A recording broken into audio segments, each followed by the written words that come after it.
The average smartphone user checks their phone 63 times a day and spends about 5.4 hours scrolling, texting, browsing, watching. And if you're like me, it's probably way more than this. If you're like me, you probably pull out your phone in bed, at the dinner table, when you're waiting for the bus, and even in the toilet. In fact, if I trusted the waterproofing on my phone, I'd probably take it out in the shower too. There's no question that the smartphone has revolutionized the way we do things day to day. Google Maps has changed the way we navigate around the world. WhatsApp allows us to stay in touch with our loved ones and partake in an endless number of pointless groups. NFC has allowed us to ditch our debit and credit cards and pay using just our phones. But do all these great conveniences come at even greater consequences? If so, what is the true cost of the smartphone? To find out more, I decided that for the next week, I would switch from my smart iPhone 12 to a dumb Nokia 105 that I picked up from Amazon for £17. I still had access to emails and some of my social media accounts, but only when I was using my desktop computer. While I was out of the house, in the living room, or in the bathroom, I was completely alone with just my thoughts. So what did I find out? I'll get back to that.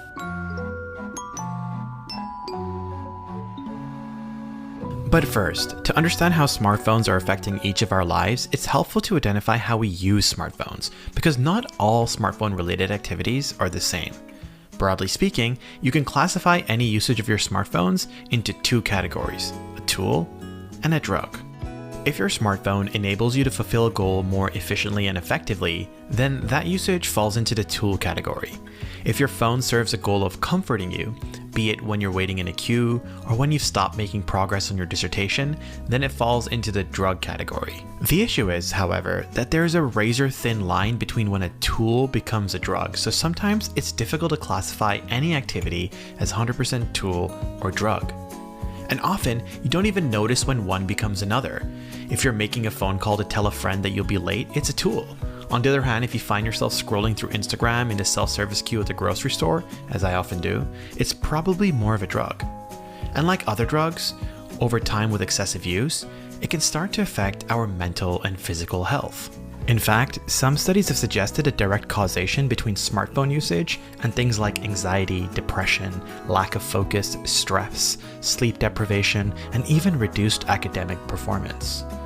There's a separate group of studies that have indicated a positive correlation between these symptoms and smartphones, but they do not go as far as to suggest a direct causation.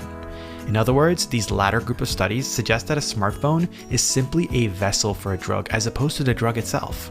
It is the needle for the heroin or the casino for the gambling, and that excessive smartphone usage is really just a proxy for excessive internet usage. However, the same logic can be applied to excessive internet usage. Is the internet a vessel for our other addictions, be it social media, YouTube, or online gambling? Ultimately, each of these behavioral addictions can be divided into further behavioral addictions, which may lead us to a deeper truth about ourselves. And as valuable as that exploration is, it isn't the core focus of this video. We know from numerous studies that smartphones directly or indirectly damage our mental and physical health. So going back to why you're here, is getting rid of our smartphones really the answer? After 1 week of not having my smartphone, I felt considerably less anxious and stressed. The false sense of urgency or ringxiety that affected me day to day dissipated. When I turned on my smartphone, there were messages from friends and colleagues ranging from questions, memes, gifs, religious duas, and for the last week, while I used my dumb phone, I ignored them all. The interesting thing was that none of them called me or emailed me to follow up, meaning that none of those messages were actually urgent. And that really opened my eyes.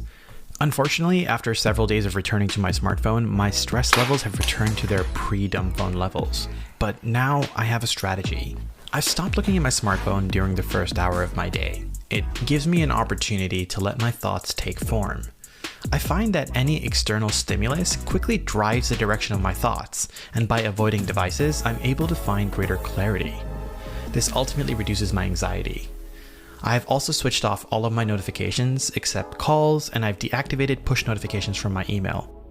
I've also stopped sleeping with my phone on my bedside table. Instead, I leave it in another room. However, I still do find myself reaching for my phone far too often. Maybe I'll switch to my dumb phone for a week every month as a way to reset.